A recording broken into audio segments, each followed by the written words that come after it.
The Royal Rooters appear to be a first. They would march up Ruggles Street to the new stadium, and they would have a marching band with them. McGreevy had his shillelagh to lead the procession. Nuffsed was clearly an organizer, and he was the final authority. They were trying to be obnoxious. They were trying to, drive people from New York and Pittsburgh crazy, and they did a really good job of it. McGreevy's saloon looked like Cheers after a Victorian interior decorator had gotten a hold of it. Our boys will beat you on the field, we'll beat you off the field and take your money home with us. Gambling was big business. You had John F. Kennedy's grandfather was a member of the Royal Rooters. Just Grandpa's presence gave a special bit of panache to the Royal Rooters. It was an extremely democratic organization, democratic in that it allowed everyone to behave like a rowdy. They sort of were the Johnny Appleseeds of this relation between the fans and sports. Welcome to Good Seats Still Available, a curious little podcast devoted to exploring what used to be in professional sports. Here's your host, Tim Hanlon. Hello, friends. It's Tim Hanlon once again with you here on Good Seats Still Available, our curious little podcast. Each and every week, our little journey into what used to be in professional sports. Thank you. Welcome to the proceedings.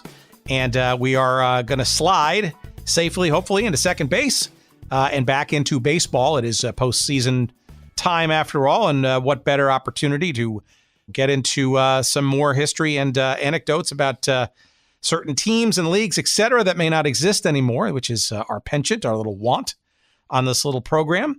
And what we're going to do right here is go back, way back, in particular to even further back than that, 1897.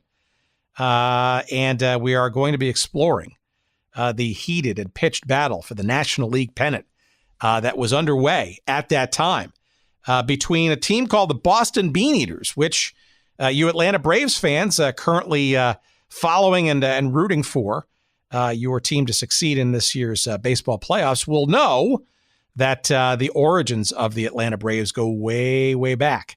And in particular to a team in Boston that later became the Braves, but before then had a couple of different incarnations, but were in this year, 1897, were known as the Beaneaters, and were a very well-regarded and multi-championship team in the 1890s or so, and well-regarded as a pretty darn good and upstanding team by comparison to some of the other sort of more, shall we say, scruffy and rules-bending teams out there. In particular, what wind up becoming a pretty heated battle and arch rival, at least for the 1897 season, and a good juxtaposition as to how also to play the game of baseball. The team called the Baltimore Orioles.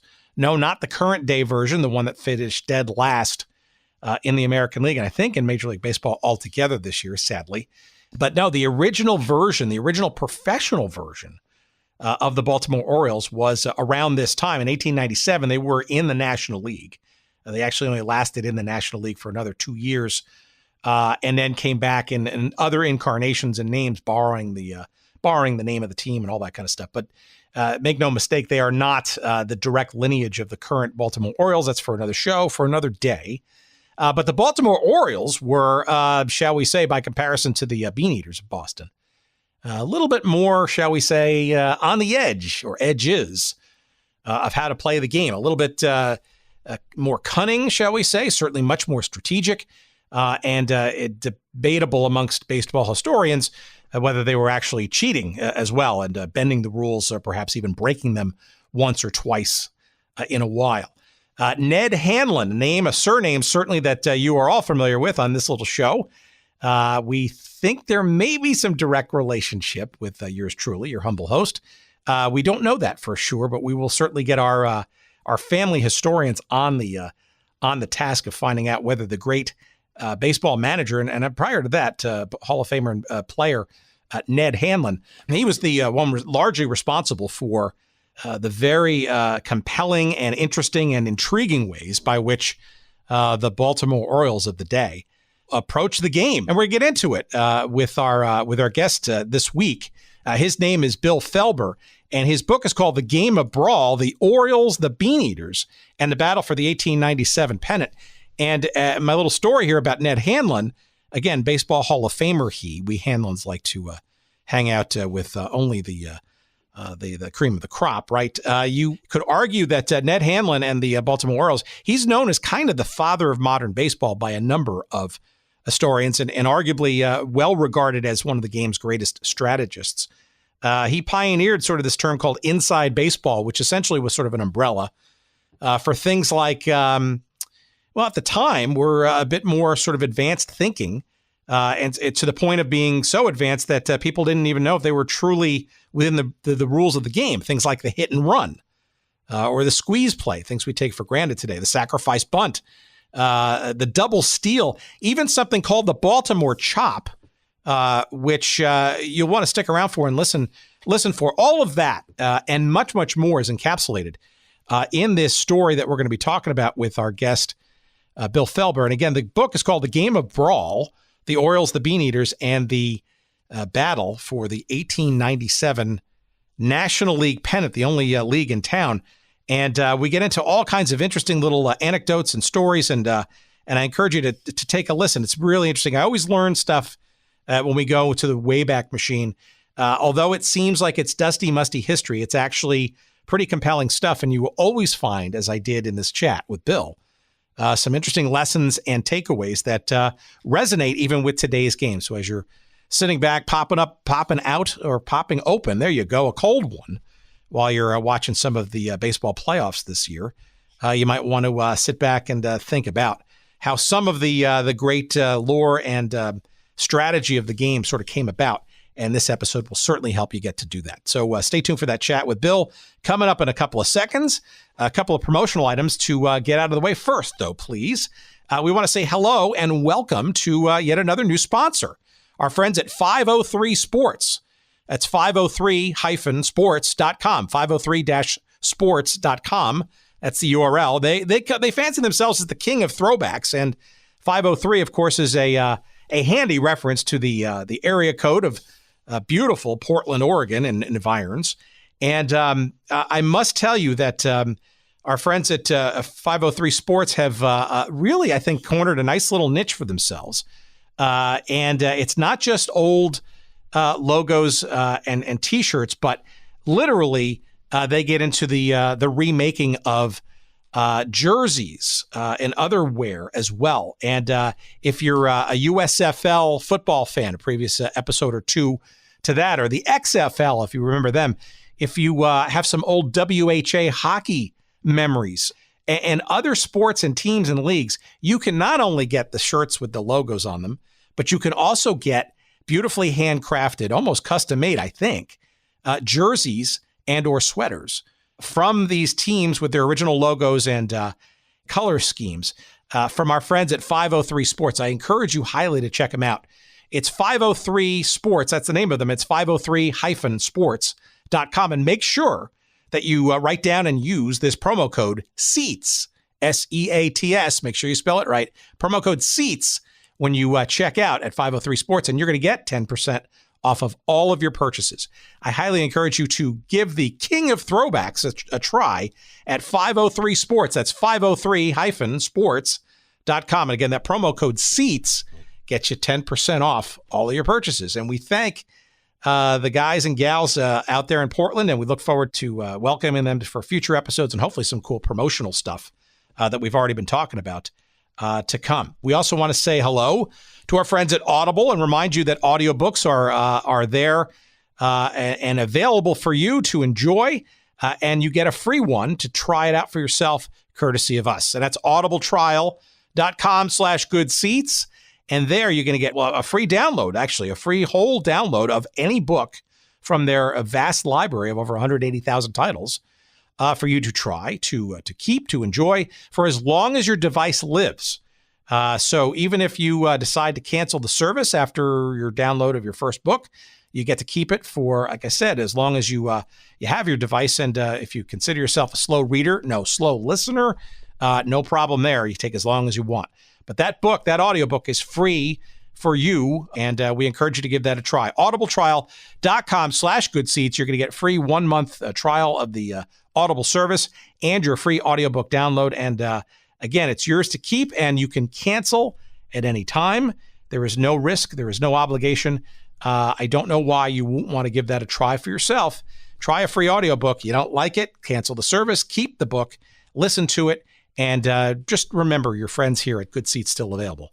We're the ones that help you, get a taste of what an audiobook is. And we appreciate Audible for their continued sponsorship of the show as well.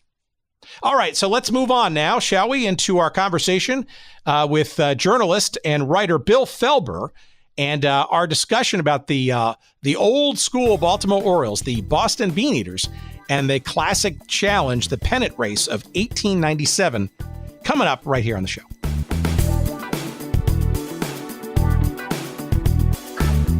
Before we get going, why don't you give our audience a sense of your background and both, in real life as well as what we're going to talk about here, and how you stumbled across an interest and/or the story that your book encompasses.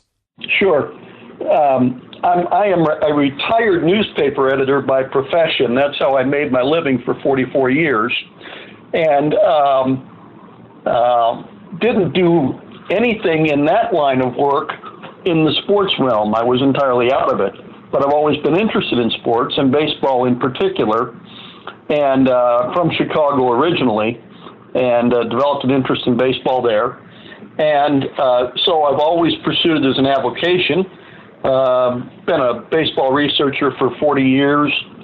And in terms of this particular story, there are certain times when you just go around looking for good stories that haven't been told.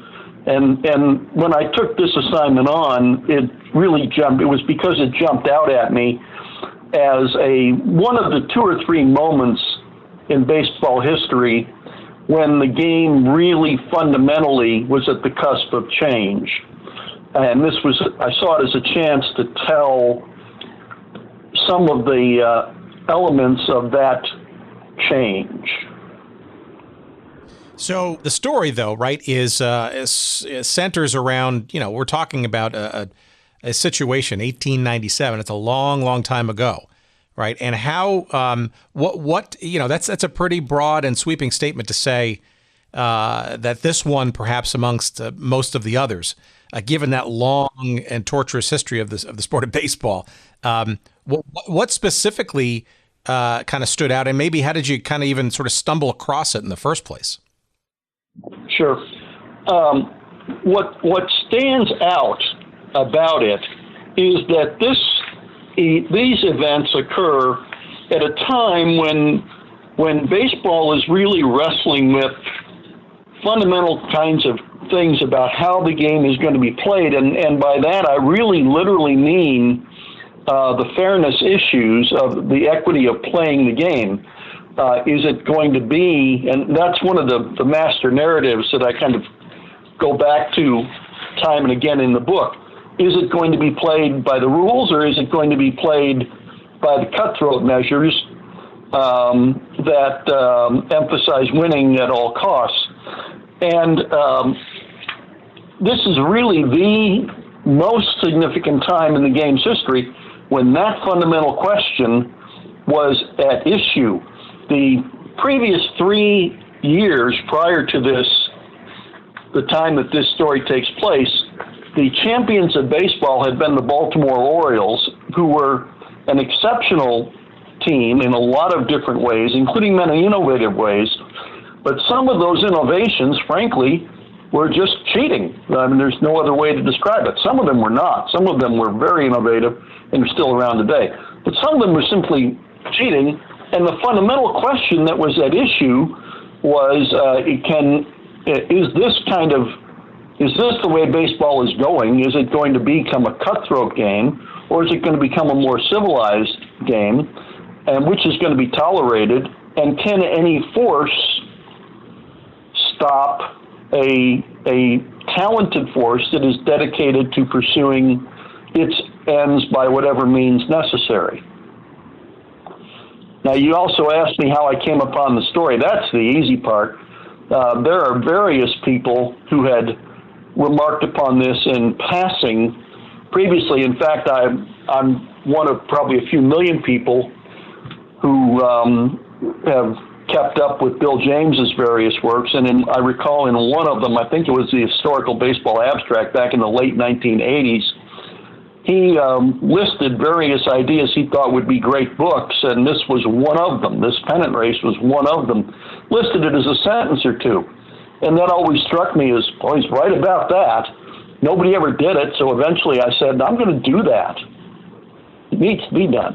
All right, well, let's set the scene a little bit, right? So we're talking about a time in baseball's still very formative years, right? We've talked a lot about various aspects of the game, the Union Association and the American Association, the preludes, if you will, to what became the National League and the American League, the American Association, all those things. But maybe you could sort of scene set here. So we're really talking about the 1897 season in the National League, but maybe you can give us a bit of a scene setter, if you will, about baseball at the time, and maybe some of the backdrop, if you will, of the intricacies that we're going to get into a little later. The National League's only 20 years old at this time. Just to give you a little bit of a sense of how things are changing, are mobile at this time, the notion of pitching from a mound at 60 feet 6 inches went into effect 4 years ago. This is the fifth year that's occurred. Prior to that, no. A lot of things we take for granted today are revolutionary concepts at that time. One of the driving forces that in all of this is the notion of umpiring. It is common at that time for all games to be umpired by one person, either standing behind home plate or standing behind the pitcher, depending on the game situation. And that one umpire will be responsible for everything. The entire National League umpiring staff only consists of about 7 or 8 people. They come and go, so the number's a little bit fluid, but it only consists of about 7 or 8 people. They travel around the country, except they don't really travel too much because they kind of are based in various places. So you will see one umpire, and that umpire will basically work every game that takes place in Louisville, or every game that takes place in Brooklyn, or New York, or maybe not literally every game, but 2/3 of them. You can let your imagination run a little bit and probably deduce what would happen today if ball games were umpired by one person, and there was no video, no instant replay, no means of checking and reviewing things such as we have today, what the situation would be. And that's pretty much what the situation was in those days. The ball was significantly different, the composition of it, but mostly the compositional difference was that it simply wasn't taken out of play. It was hit and hit and hit and hit and hit. And it would not necessarily be unusual to go through an entire game with one ball. But certainly they wouldn't expect to use more than 6 or 8 in an entire ball game. You can imagine what changes that would have on the game. But the real one was that at that time there was a sense that what was really important here above everything else was to win, and the methods really didn't make much difference. All right, so let's maybe get a little bit deeper then. Now we're going to sort of get into the teams, and one of which is actually still around in a current incarnation, that being the now Atlanta Braves, right? The Boston Beaneaters, circa 1897, and the other kind of misnomer, frankly, to certainly today's generation of baseball fans, the quote unquote Baltimore Orioles, who have really, aside from the name, really no relation to the current Baltimore Orioles team that we know today. Right. Maybe a little background on both of those teams, and then we'll get into the meat of the matter, the sort of scrapping that comprise the season. There are 12 teams in the National League at this time, not 8, 12.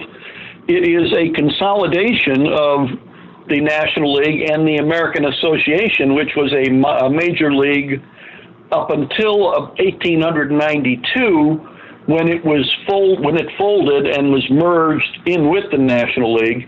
That's why you have a single 12-team league. There is no American League at this point. There won't be for another 4 years. The two major powerhouses, there are several teams that are perennially strong, but the two major powerhouses are the Boston Beaneaters, who, as you say, are the forerunners of today's Atlanta Braves, and the Baltimore Orioles. The Baltimore Orioles were one of the American Association teams that came over into the National League, and 2 years later, at the end of the 1899 season, were made to go away during a merger, consolidation of the league that has a lot of issues in its own right, and is sort of a follow-up to the book, but isn't really a major focus of the book. But at the time, and those two teams, Boston and Baltimore, between them, to give you an idea of how dominant they were, between them had won every National League pennant since 1891. This is now 1897. So for 6 years, they have split, Boston winning in 1891, 1892, and 1893, Baltimore winning in 1894, 95, and 96.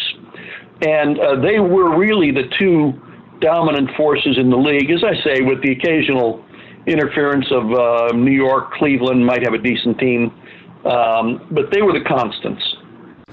And Boston even actually had its roots perhaps maybe in the earliest formative days of what is now Major League or became Major League Baseball, and that they essentially were formed out of the diaspora of the original Cincinnati Red Stockings that originated back in 1869. Not, with a little bit of a break or so in terms of the actual direct history and lineage, but it suffice to say that this franchise, especially in that period of time, was probably one of the earliest formed professional teams in baseball, early as it might have been. Well, I think that certainly the team we call the Braves now can trace its roots directly back at least to 1876, probably legitimately to 1871 at least, and if we go back 2 more years, your point is valid that the heart of the original Boston team in what was then called the National Association, which was a loose professional organization of players and teams in 1871, the heart of that team was essentially comprised of the Cincinnati Red Stockings of 1869 and 70, the first recognized professional team and the first probably really great team in any sense, not recognized as much today because simply they didn't play in a league. They played, they were a traveling team, but an exceptional one.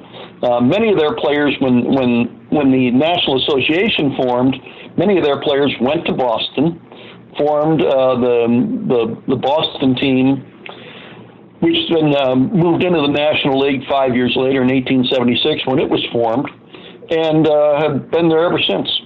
So you're mentioning these two teams, right, which are historically at that point very competitive and often near the top and challenging for supremacy in this fledgling National League. Maybe a little bit of understanding about what the 1897 season was all about. The Orioles, for one, were effectively, I think, coming off of 3 consecutive first-place finishes going into the 1897 season. So clearly on paper and maybe on the diamond, they were expected to probably do well, no? The Orioles are an interesting case, Tim, because prior to 1894, they frankly were pretty bad.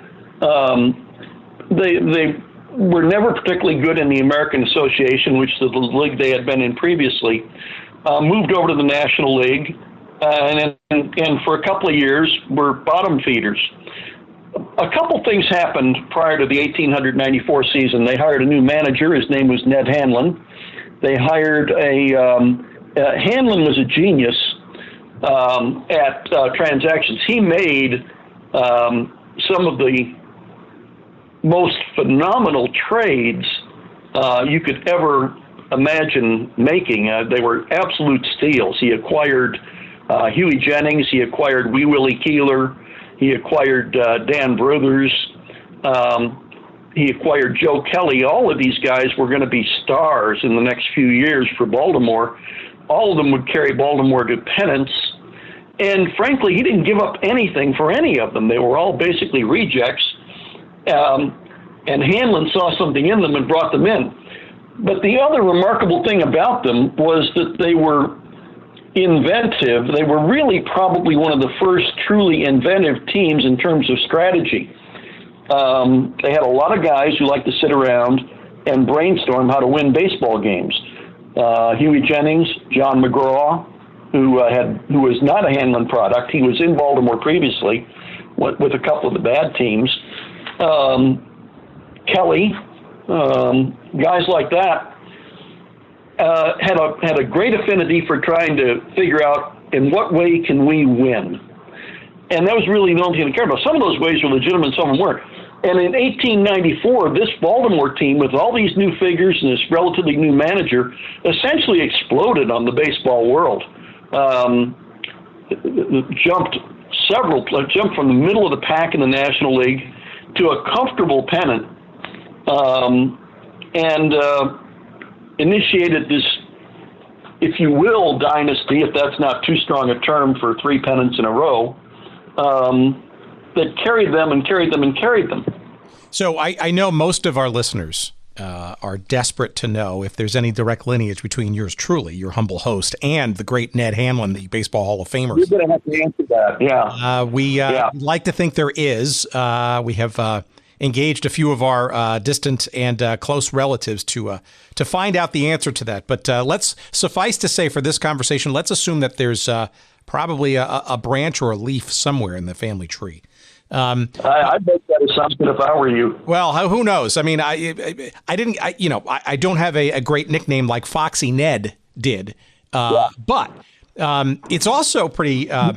You need to state also that Ned Hanlon is, in fact, a Hall of Famer. Oh, no doubt, no question, and but he's also regarded as, I guess, by a bunch of folks as sort of the father of modern baseball, and especially for a lot of the innovations he brought to the game early and somewhat squirrely, as the professional game might have been at that time, around strategy, right? Things like the hit and run and this idea of squeeze plays and inside baseball kind of stuff, kind of manufacturing stuff. Maybe a little bit of insight into sort of what how innovative he was at this time in baseball. The hit and run is the best known of them, I think, largely because it's the most lasting. And he invented it. Well, I shouldn't say that. That may be a little bit. He popularized it. It's like a lot of things. We don't actually know who invented it. But Hanlon certainly popularized it. And when I say Hanlon, I really mean the Orioles themselves. One of the things that's not really clear, it's very clear that the Orioles had a great proclivity for holding what we would call chalk talk sessions. That is to say, classroom practice sessions on how to do things, and they were avid about it. They in spring training, supposedly they held these things literally every evening, where they just all get together in a room and try to figure out, can we do this, can we do this, can we do this? Some of them, it's not clear whether that was Hanlon doing it or whether it was McGraw, or whether it was McGraw and Jennings, or McGraw, Jennings and Kelly, or Keeler, or all of them combined. To what extent Hanlon participated, to what extent the players just kind of led it and made things up, we really don't have a good feel for that. But Hanlon was the manager, and he had the control on it, and so I think he gets a fair amount of the credit for it. Some of them were legitimate, and some of them were not. Some of the legitimate ones you talked about. He was a fiend about bunting. And when I say bunting, I'm not talking about sacrifice bunting. I'm talking about If you bunt the ball 32 feet down the third base line and drop it in that particular spot on the grass, that 3-foot circle in the grass, it is not possible for a fielder to throw you out. And that's the way they practiced, and that's the way they made it work. Some of the other things were more marginal. There were famous instances of Orioles hiding balls in the outfield, so that if a ball got past them, they just reach down, grab one of the spare balls, and throw it in and do that. There are famous passages about Orioles cutting bases. That was not at all unique to the Orioles, by the way. A lot of players on a lot of teams did that. They could get away with all these things because, again, there was usually one umpire, which meant his back had to be turned to something. His back was either turned to fielders or to base runners. Somebody was going to get away with something. They would do various things with the ground. They were the first team to really manipulate their playing field, whether it was height of the grass in the outfield to hide those balls, whether it was tamping down. One of the things they did was tamp down the ground directly in front of the plate into a very, very rock-hard consistency so that their players could hit what became known as the Baltimore chop, which was simply slapping down very hard on a baseball on a pitch, hitting it straight down into that hard ground. The ball would bounce high up in the air. The player would run to first base before the ball came down and get a base hit.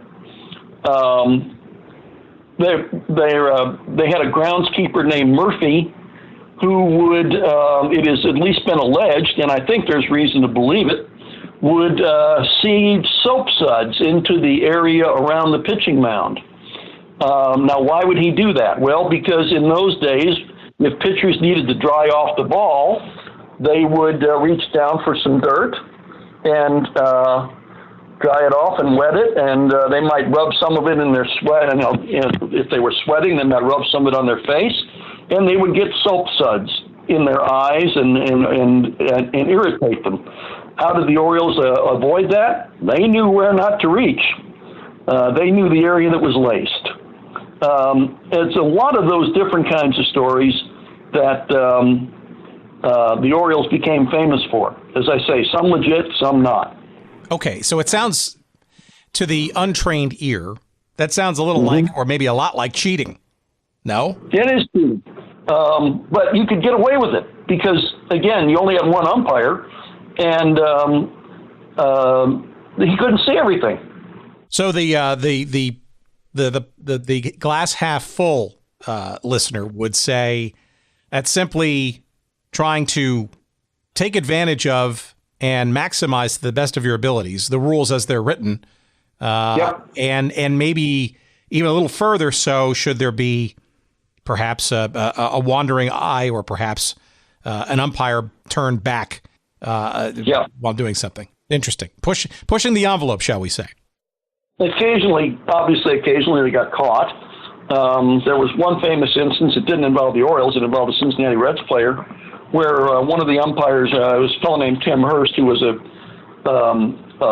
one of the famous umpires of that day, was watching a play develop. A runner arrived at home plate. Hurst called the runner out. He obviously hadn't been looking at the play, and the runner said, "How can you call me out? You weren't even looking." And Hurst said, "You got there too fast."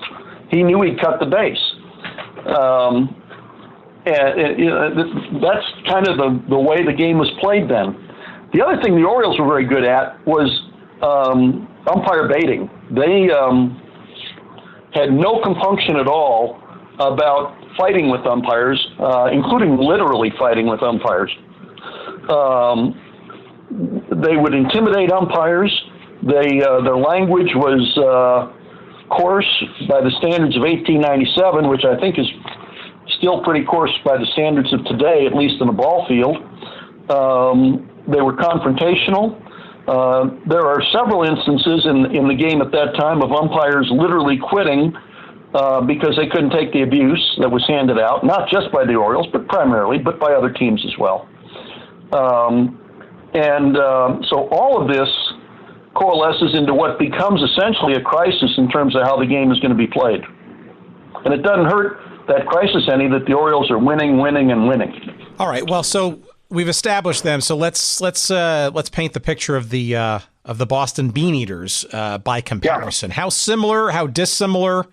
And what could you owe their respective dominance and competitiveness around this time, 1897, as well? Yeah. First of all, let me say that obviously I didn't see them play, but my suspicion is that the Boston Beaneaters, who had a reputation contrasting very starkly with the Orioles, a reputation as clean players, of upholders of good, clean sportsmanship, et cetera, et cetera. I think that the surviving evidence suggests that they weren't nearly as moral as they are purported to be, and what they really benefited from was looking very good in contrast to the Orioles. But they were a heck of a team. On the field, they had some of the great stars of the game. They had Hall of Famers. They had Kid Nichols was a pitcher. Kid Nichols won, I don't remember the exact number, but it was on the order of 350 games in 12 seasons. He won 30 games almost literally every year. He wins 30 games in 1897. They had a Hall of Famer in left field named Hugh Duffy, who was an exceptional hitter. They had an extremely talented, for the standards of the 19th century, and those standards are certainly different from today, extremely talented defensive infield with a fellow named Jimmy Collins at third base, another Hall of Famer. Though he was said to be the one guy John McGraw wouldn't bunt on. Dutch Long, a shortstop, exceptional fielder by the standards of the day. Bobby Lowe, second baseman, very good again, and Fred Tenney, a young up-and-coming but very good first baseman. And their manager was a fellow named Frank Seeley, who was also a Hall of Famer, who was equally as cerebral as Ned Hanlon, and had a reputation anyway, or benefited from his team's reputation, as being less willing to resort to what I'll characterize as nefarious means to win. As I say, I don't think that reputation is entirely valid. My guess is the Beaneaters did a lot of stuff and got away with it because they were a little bit less in your face about it than the Orioles were. The Orioles essentially adopted an attitude of, so what, we're winning. Deal with it.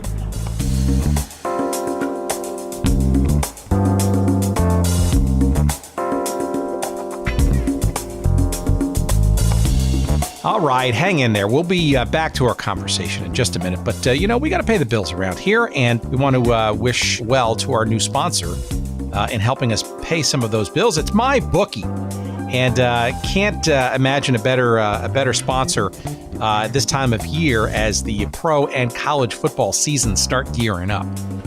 If you want to get some action in on some of those games, and frankly, a whole host of other sports, teams and leagues, not ones that are not around anymore, like we focus here on this little show. I mean, kind of hard to bet on teams that don't exist anymore. But clearly today, in today's modern era of sports, there's a lot going on. And if you want to bet on games, not just pro football, but just about any sport out there on the planet, you can do so with relative ease and pure satisfaction with MyBookie. That's mybookie.ag.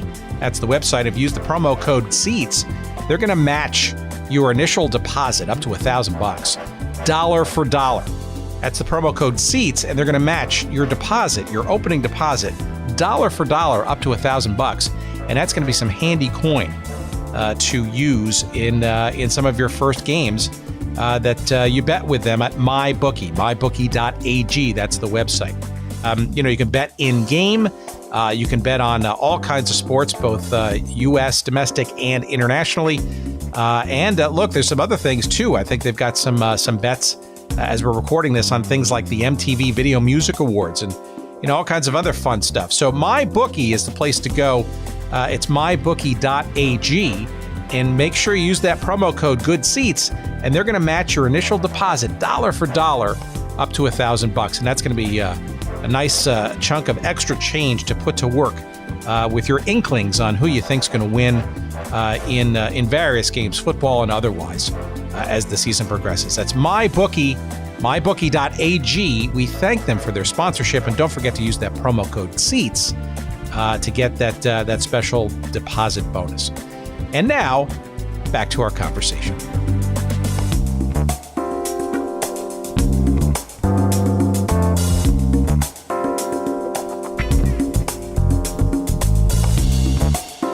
So how does this season get going, and what is it about these two franchises that enable them to, I don't know, get so entangled and become such a heated battle for the pennant that year, and the story behind it?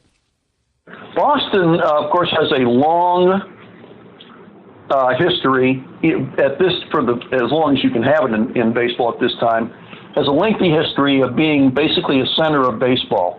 In the 1890s, it is probably the most traditional bastion of baseball in the United States.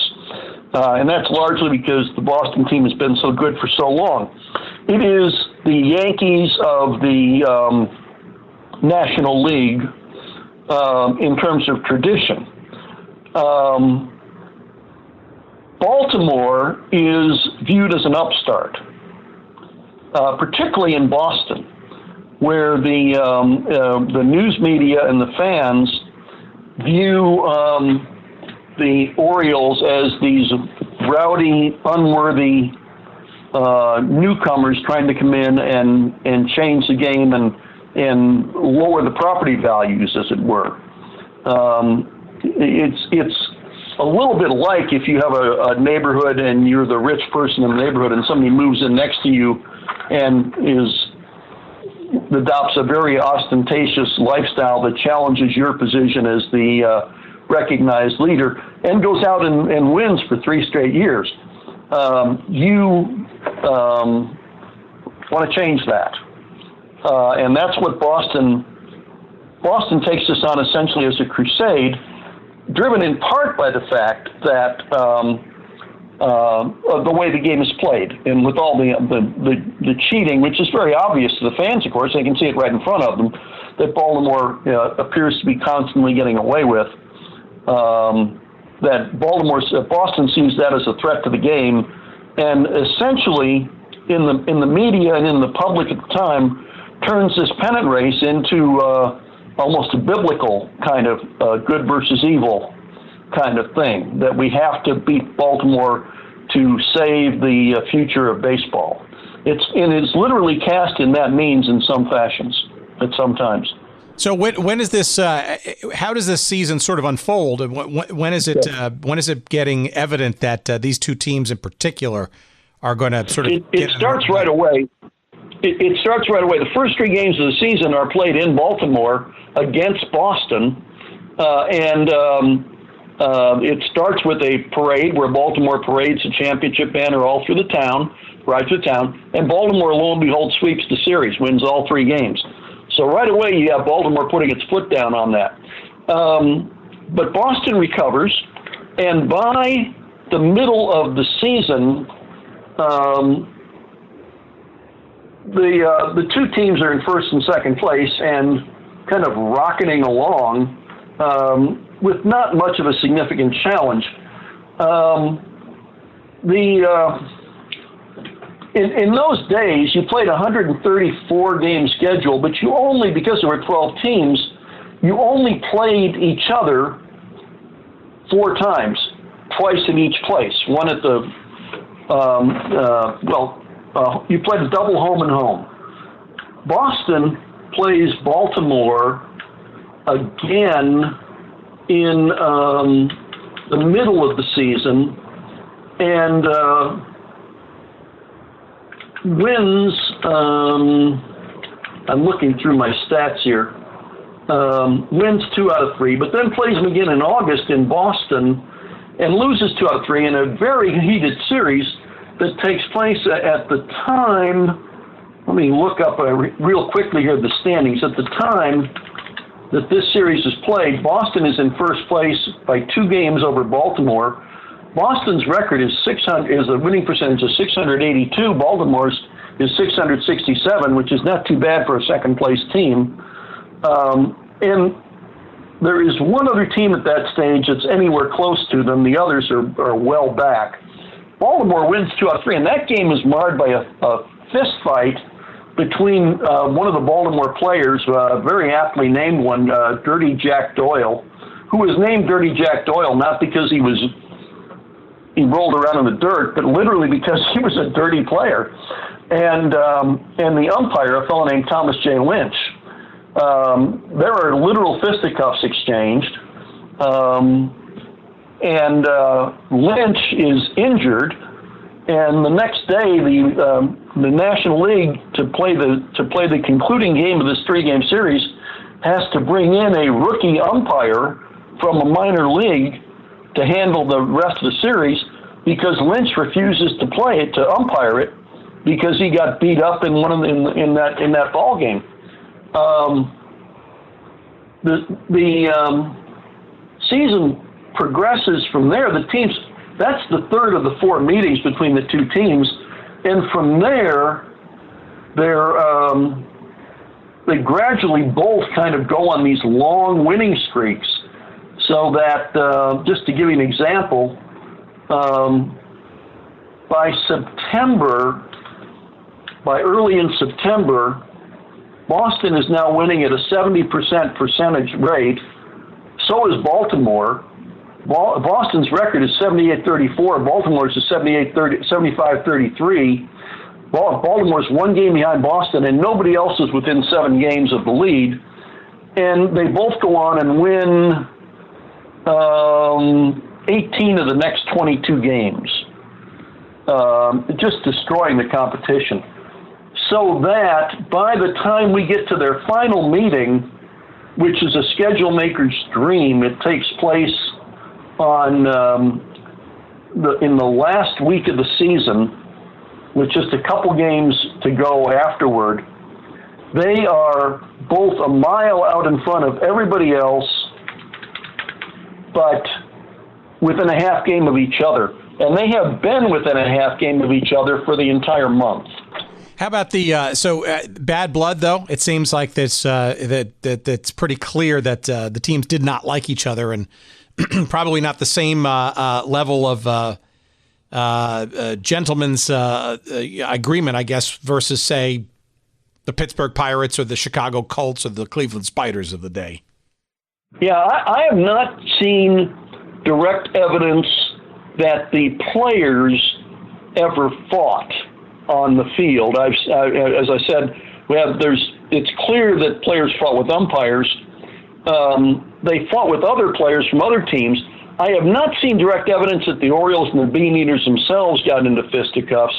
I wouldn't rule that out, but I think if it had happened on the field, it would have been reported as such. One of the interesting things about this is that off the field, these players did, from time to time, fraternize some in ways that are kind of contrary to their on-field images. At the time that this all takes place, John McGraw and Wilbert Robertson, who are 2 of the major figures for the Orioles, they're 2 of their starters, they co-own a restaurant in Baltimore, a place called the Diamond Restaurant. When this last series takes place in Baltimore in late September, several of the Boston players visit the Diamond Restaurant for dinner the evening before the first game. And obviously they interact with McGraw and Robinson, and it would appear that they are on relatively amicable terms. I'm not sure I literally buy that. There may be some element of facade to that. But it's clear that McGraw and Robinson had some of them over for dinner on the evening of the first game itself. I might add, we haven't really mentioned this, but I want to throw it in there at this stage, Tim, that this is also the time that we get to an element of this story called the Royal Rooters. Some of you may have may be familiar with the Royal Rooters, who is essentially a fan club. It's a Boston-based fan club that is best known for rooting on the Boston Red Sox in the first 10 to 15 years of the 20th century. The Rooters actually organized in 1897 to support the Beaneaters. They organize around a tavern called Third Base, and it's run by a fellow named Nuff Said McGreevy, and it becomes their hangout. And the most interesting element of that is that as this season winds and builds toward its crescendo with these two teams on such an obvious collision course, about 100 to 125 of the Rooters get together at McGreevy's Tavern and decide, you know what we need to do? We need to buy tickets and go to Baltimore for those last 3 games. That was unprecedented at the time. I mean, fans just didn't do that in any large numbers. But they organized an expedition and went by train and by boat down to Baltimore and bought tickets for the 3 games and plopped themselves right in the middle of these overflow Orioles, rabid Orioles crowds cheering for the Beaneaters. And some of them, I would guess, probably went to McGraw's restaurant as well, although I don't know that for a fact. So we mentioned before, it's good to bring this up. We mentioned before some of the, interesting and innovative ways that the groundskeepers at Baltimore's Union Park kind of sort of set things up to make it sort of more advantageous. Was there any similar, shall we call them, shenanigans at Boston's South End grounds at the time too? Was that sort of standard procedure for teams in that era, or is that uniquely a Baltimore thing and maybe a little bit more of an even keel kind of playing surface in Boston during this time? I have to give you a vague answer to that. The Murphy guys, the Murphy brothers, are the only groundskeepers I know who've ever had a book written about them. They were famous, and there is no comparable Boston greenskeeper or groundskeeper who was known to manipulate things at the Boston field. I would find it impossible to believe that every team, including Boston, didn't do something to its field to manicure the field to take most advantage of its particular talents. But I will say this, if you assume that it occurred in Boston, and I do assume it occurred, they were far too discreet to write about it and make a big deal of it. So there's no record of it that I'm aware of. I can't believe it wasn't common, because it would just have to be, I think. But Boston, contrast the cities. Think about the cities for a minute or two. Baltimore is this rough, tumble, borderline north-south wharf city, and it has a lot of those. Its fans have a lot of those characteristics, and its attitude toward baseball has a lot of those characteristics.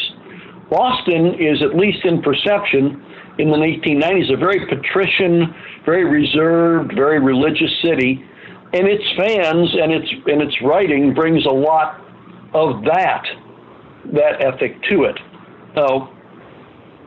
Whether that's actually the case, we only know what is handed down to us at this stage.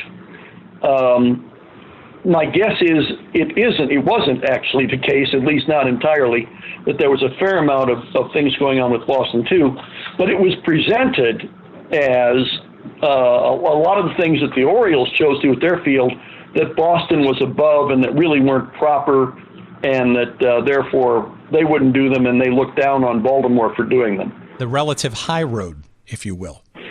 Well, yeah, I think so. I mean, and I think it fits the impressions we would have of those two cities were we around those two cities at the time. All right, let's talk about the actual season and the playoffs, quote unquote, because I think to our listeners, this is going to be somewhat of a foreign concept, right? You alluded to a 12-team National League, and the Beaneaters wound up winning the pennant quote unquote, right? The regular season championship by 2 games over the Orioles with a 93 and 39 record, so 700 and I guess 705-ish percentage. That's not the end of the story, right? The Beaneaters winning the pennant by 2 games, it actually then became sort of the prelude to this other thing, way before a thing called the World Series, known as the Temple Cup. Maybe you can give our audience a sense as to what that is or was all about, and maybe why this thing existed, given the fact that they had just completed a season and already had a pennant winner in Boston. Yeah. Let me go back to the late 1880s, when you had 2 what were viewed as major leagues, the National League and the American Association. Over time, it didn't happen naturally, it didn't happen in a particularly organized fashion, but over time, it was determined that the champions of those 2 leagues would meet in what came to be called the World Series. And they did from about 1884 through about 1890, I believe it was, maybe 91. And then the American Association went out of business, and the National League took in some of the association teams, but that left one league and one league only. The question kind of gradually arose, well, what are you going to do about a World Series? And they didn't call it that, but that was the notion. What's going to replace the World Series? The first year, 1892, for reasons that are irrelevant to this book, they had a split season where they split the season into 2 halves, and their postseason play that year consisted of the champions of each of the first half and second half, which happened to be Boston and Cleveland. Boston won. In 1893, there simply was nothing. Boston won the pennant, and that was the end of it. But following 1893, there was a sentiment growing that there needed to be some kind of postseason concluding competition, and a fellow named William Temple, who lived in Pittsburgh, stepped up and donated a cup that was called the Temple Cup, and it was to be given to the winner of a postseason series between the first place team and the second place team. He stipulated a breakdown of the proceeds, and with the winner taking the great lion's share of it. And that series was contested in 1894, and again in 1895, and again in 1896. But several problems arose with that almost immediately. The first of which was that the players, to all appearances, made side bets, or side agreements, not bets, side agreements, that basically no matter how it turned out, they'd split the shares, which sort of defeated the purpose of playing to win. If you knew how much you were going to make, whether you won or lost, it didn't make any difference. And that created a secondary suspicion that the games were more exhibitions than anything else. The other thing that may have contributed was the fact that the Baltimore Orioles won the pennant in 1894, 1895, and 1896. In 1894, they played the New York Giants for the Temple Cup, and the Giants won. It was plain the Orioles were the better team, but they just kind of didn't seem to care about the postseason play, about the Temple Cup. So the Giants won. In 1895, the Orioles won again, played the Cleveland Spiders, and the Spiders won, beat the Orioles again. So you have the first 2 years of this Temple Cup with the second place team defeating the first place team, and everybody felt like, well, this really isn't very credible if the best team isn't winning. And one of the ways that translated was at the gate. Attendance simply fell fairly dramatically. The Cup was held again in 1896. The Orioles this time did win both the pennant and the Cup, and beating Cleveland. And then it was held again in 1897 with Boston and Baltimore meeting, and this meeting was just a little bit more than a week after their final meeting in the regular season, and that was the meeting at which the pennant was really effectively decided. They met again for the Temple Cup, and Baltimore won the Temple Cup fairly easily over Boston, again suggesting to people that the champions weren't really trying very hard. The other element that came into play was crowds for the Temple Cup Series, particularly in Boston, were very, very slim. It was seen as quite an anticlimax. In Baltimore, for that last regular season series between the two teams, the crowds had run between 12,000 and 30,000. Now, to give you an idea of what that means, on an average ball game in those days, an average attendance would be a couple thousand people. And it could be smaller. That would be an average number. The parks were basically built to hold around 10,000. Every one of the games that was played in that final series, the final regular season series, exceeded the capacity of the park. The last one by such an extent that there were people breaking down gates, there were people 6 deep in the outfield, there were people around all the foul lines, there were people up on the houses, up on the roofs of houses across the street, people climbing light poles or telegraph poles, probably telegraph poles, around the ballpark. They estimated the crowd for that last regular season game at 30,000. The Temple Cup comes along, and the crowds are around 1,200, 1,500. I mean, there's almost no public interest in the Temple Cup games. Baltimore wins that cup, but after that cup is contested, the 1897 Cup, it is decided that the Temple Cup itself is just not working as a concept, and it is retired. If I recall the story, the cup is returned to Mr. Temple, and there are no more Temple Cup series after 1897, largely due to lack of interest. It's interesting because you look back at that, and it almost feels like that's sort of a very sort of rudimentary beginning to what is now it's considered to be pro sports playoffs, right? Where you have a number of teams, right? Not just the one team that wins the regular season's adventures. Yeah, I mean it's an obvious difference and an obvious change in public attitude about what's important, because within a decade, in less than a decade, you will have a World Series between the National League and the New American League, and attendance will be good. There are some, it'll vary. It's not it's not a focus of my book, so I don't have the exact numbers at hand, but there are certainly some well-attended postseason World Series games in the early days. There's also some that are not. Some of those games are played in northern locations in October. That can be a little bit challenging. But fairly quickly, the World Series is seen as being the preeminent sporting event in the country, on a par with a heavyweight championship fight. I just think it's also interesting too, and again, history is hindsight, and obviously the game was far different back then, and the mores and the interest level of why you play and all that kind of stuff was certainly different than it is today. But this idea that these two teams that were so rigidly locked in battle, especially that last week/weekend of the regular season, and the sort of the pitched battle, if you will, sort of somewhat good versus sort of somewhat evil, if you will.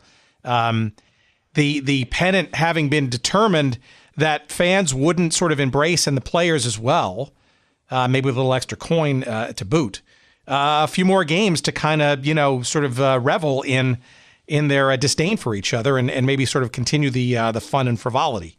But no. Huh? Yeah. No, and I think that it tells you a little bit about the difference between what we value and what they valued. They were more interested in the long haul. We're more interested in the ultimate champion, which is designed to be created through this elimination contest we call the postseason.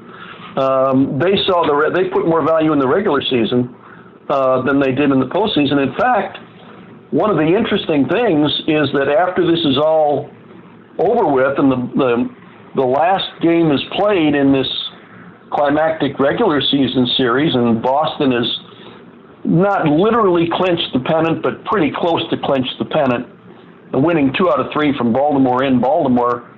The players basically greet each other on the field, and they're congratulating each other on their great play.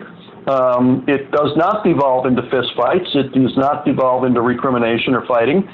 It's pretty much, hey, nice game, guy, good game, way to go.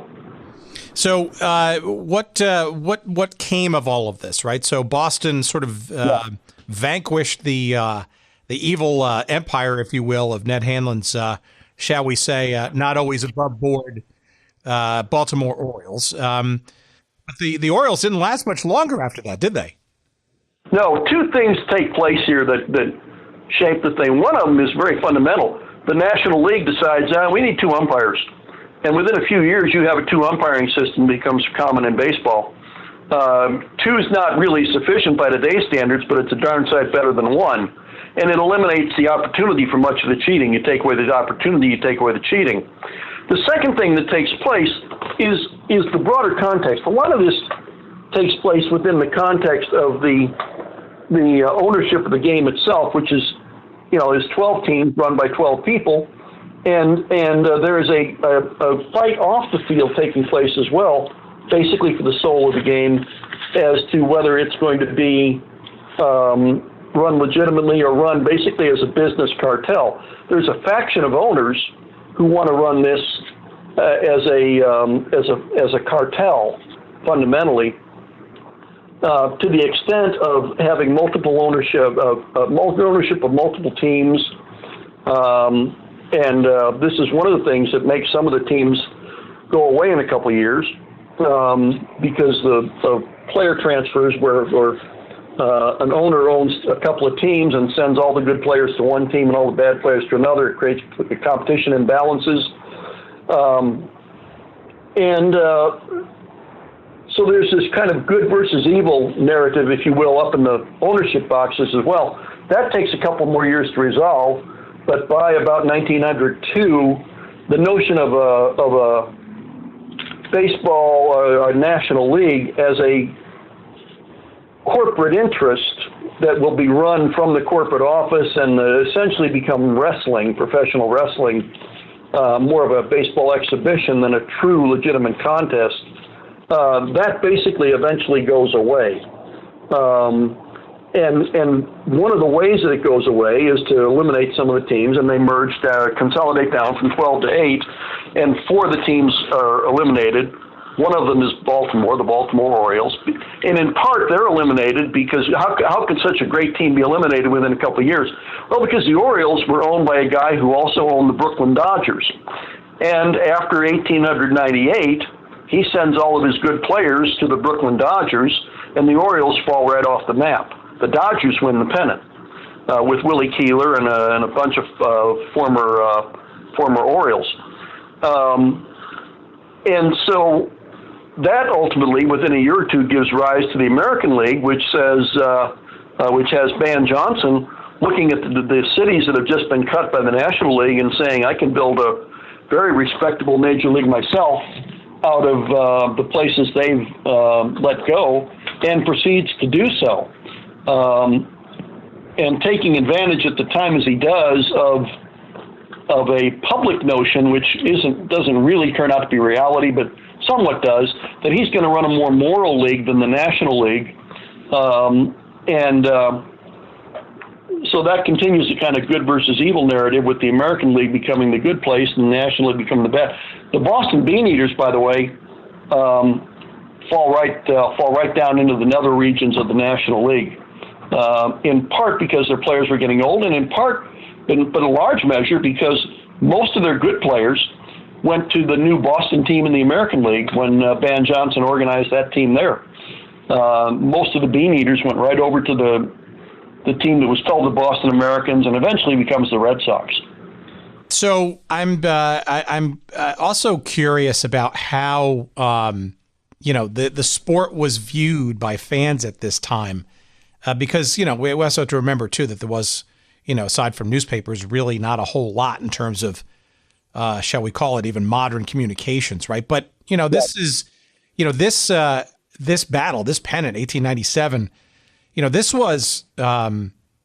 was probably the most followed, at least up until this time, sporting event, a championship nature, in this country, right? And I guess it's you mentioned a little bit of some of the crowds that sort of overwhelmed both of the ballparks over that time. Yeah, I just maybe a little understanding of sort of just how intense not only this this battle was, but frankly how relatively transfixed the sporting community was in terms of following it. The thing that I think you have to start with is that you have to understand that what the sports landscape was in those days. There wasn't any football. There wasn't any basketball. There were a couple things. There was horse racing. There was boxing, which was very big. But that was about it. If you weren't into those things, there was a little bit of cycling. But if you weren't into those things, it really wasn't a whole lot. And baseball was the focal point for anybody interested in sports. There wasn't really college athletics at that time to speak of. There was in a literal sense, but not in a sense of drawing substantial public attention. And so if you are interested in sports, if you follow sports, if you hang out at taverns, if you talk about things at work, you're talking about one thing, and that's your baseball team. And it drives the conversation, it and boxing and horse racing. And of course, baseball had one thing going for it that those other two things, horse racing and boxing, didn't have. It was viewed, generally speaking, as legitimate, where oftentimes boxing and horse racing were not viewed as legitimate. And that, again, is one of the things that makes this story important, because this is the time, one of the first time when the decision has to be made, will baseball be viewed as legitimate or illegitimate, or will it be boxing? Which even in those days, I mean, it had a great reputation, but there were plenty of suspicions of boxing matches being fixed even in those days, and horse racing too, for that matter. Yeah, we talked about this in earlier episodes with, about baseball, right? In the beginning, actually, some of this idea of professional baseball being almost sort of looking upon as sort of as a bastardization of the purity of the game. Right. By the 1890s, we're past that feeling. There is an acceptance of professional ball, a wide acceptance of it, but an expectation that it will be played legitimately, that it's the legitimate sport. All right, so I got two questions to wrap up here. So first, it feels to me that, and you've kind of sort of hinted at it, I think, but maybe I just want to put sort of a finer point on it. It feels to me like this maybe not this particular season or year, but perhaps maybe it was a source of great pride, civic in a civic kind of manner, for the city and the region of Boston by winning this pennant. Is that a fair statement? Yeah, I think absolutely, and I think the sense that you have looking at all the material that is contemporary to the time is that it was viewed as something of a crusade. It always sounds sort of highfalutin to say that, and but that's the sense that you get. Let me try to put it to you in a quantitative means. In late September of 1897, two things occurred. One, the Boston Beaneaters team went down to Baltimore to play that climactic series for the pennant against the Orioles. The second thing that occurred was that President William McKinley visited the city of Boston and came to Boston and made an appearance there and spoke at several events in Boston at that same time. If you look at the next day's Boston Globe, both of those events made the front page, but the game in Baltimore got the larger play by a substantial amount. Interesting. And it speaks, I guess, to Boston. That's where you're interested. which would you rather care? Which do you care about more, the Beaneaters or the president's appearance here in the city? No, they want the Beaneaters. That's interesting. All right. Well, here's my other question, and we'll maybe sort of wrap up with this. And the book we're talking about is called A Game of Brawl: The Orioles, the Beaneaters, and it's an incredible story about the 1897 baseball season. And I recommend it to our audience highly, of course. How did you get the late Ted Kennedy to write the foreword? That's sort of, I guess, a baiting question, given the one I just asked you just a second ago. Well, I got half my wish. Here's the truth: I got half my wish. When I was writing this, I am thinking to myself, is there anything we can do to jazz this up and really get some broader attention to it? And I said, you know what would be great? One of the things we didn't talk about is that Honey Fitzgerald, Ted Kennedy's grandfather, was a founding member of the Royal Rooters. He was a congressman from Boston at the time and was probably the preeminent Royal Rooter member of the group that went to Baltimore for that series. And I said to myself, wouldn't it be great if we could get Honey Fitz's grandson, Ted Kennedy, to write a foreword for this book from the Boston perspective? And wouldn't it be great if we could get the figurative descendant of Ned Hanlon, Earl Weaver, to write a foreword from the Baltimore perspective? And I messaged both of them, Ted Kennedy through his office, Earl Weaver through the Hall of Fame, to ask them if they would be willing to do it. Just on a wild shot, because they're not going to do it if you don't ask them. Ted Kennedy said he would. He was a big baseball fan, obviously. I think that's fairly well known. He knew about Honey Fitz. He had sat in the lap of Honey Fitz in the 1940s as a kid, being regaled with these baseball stories. I never heard from Earl Weaver. I don't know whether the Hall of Fame, I assume it forwarded my request to him. I assume he didn't pay any attention to it. I don't know that. Maybe he never got it. I never heard from him. I think it would have been great to have Earl Weaver writing a foreword as well with Ted Kennedy from the Baltimore perspective on all of this stuff going on. But it didn't happen. But I got Ted Kennedy, and I thought that was pretty cool.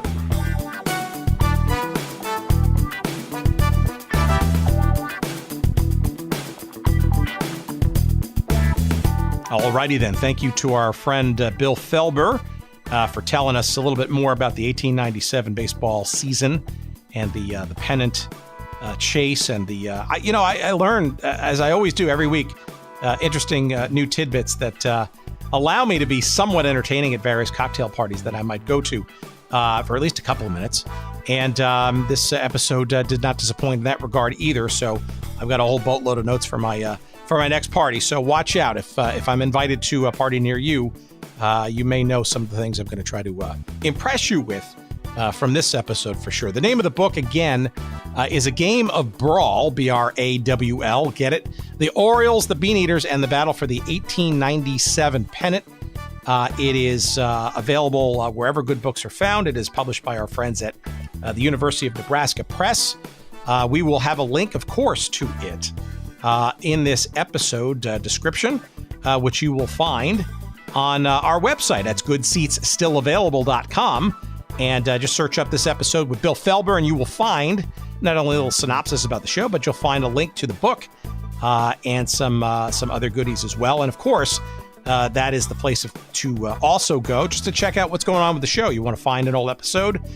You want to find some of the items that we talk about, and perhaps you'd like to purchase relatively easily from some of our fine sponsors. You can do that as well. You can also find our various social media links at goodseatsstillavailable.com.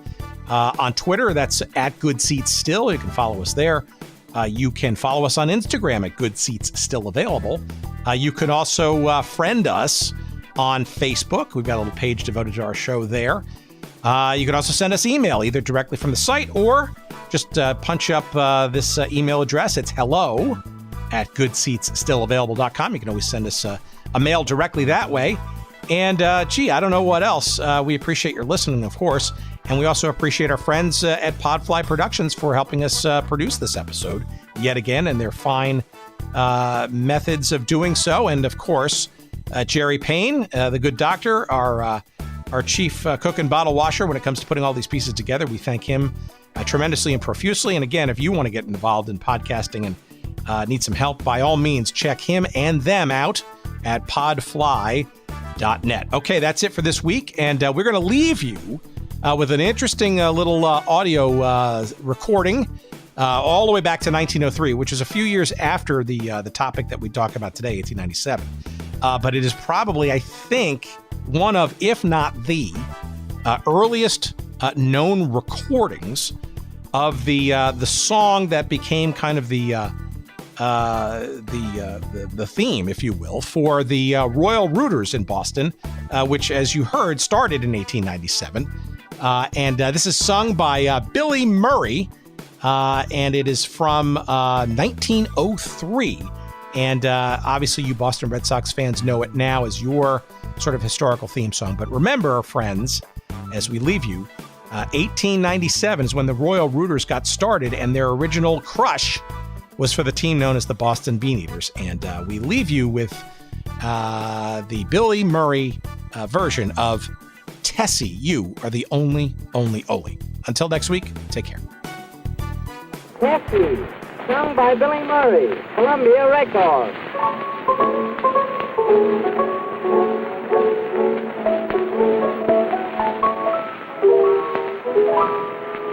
Tessie is a maiden with a sparkling eye. Tessie is a maiden with a laugh. Tessie doesn't know the meaning of a sigh. Tessie's lots of fun and full of chaff. But sometimes we have a little quarrel, we two. Tessie always turns her head away. Then it's up to me to do as all boys do. So I take her hand in mine and say, Tessie, you make me feel so badly. Why don't you turn around? Tessie, you know I love you madly, babe. My heart weighs about a pound.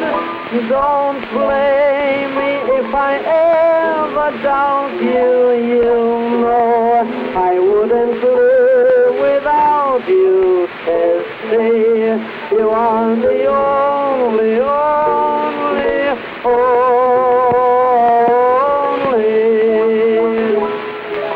Tessie, you make me feel so badly.